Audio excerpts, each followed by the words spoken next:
Makabiliano kati ya makundi mawili tofauti ya wanajihadi kaskazini mwa Nigeria yanaripotiwa kusababisha vifo vya takriban watu 200 katika eneo la Ziwa Chad, kwa mujibu wa vyanzo vya kiintelijensia na wanajihadi.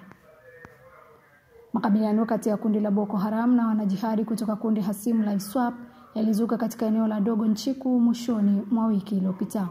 Kulingana na vyanzo vya kijeshi, waliouawa katika vita hiyo ni wapiganaji wa kundi la ISWAP, taarifa ambayo pia ilithibitishwa na mwanajihadi wa zamani wa Boko Haram ambaye amekuwa akifuatilia shughuli za makundi hayo katika eneo hilo.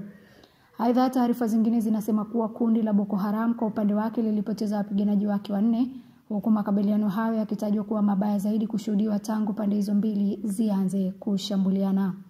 Kwa mujibu wa chanzo cha kijasusi nchini Nigeria kinachofanya kazi katika eneo hilo, kinafuatilia mapigano hayo na matokeo yake, huku kikikadiria kwamba waliouawa ni zaidi ya 150.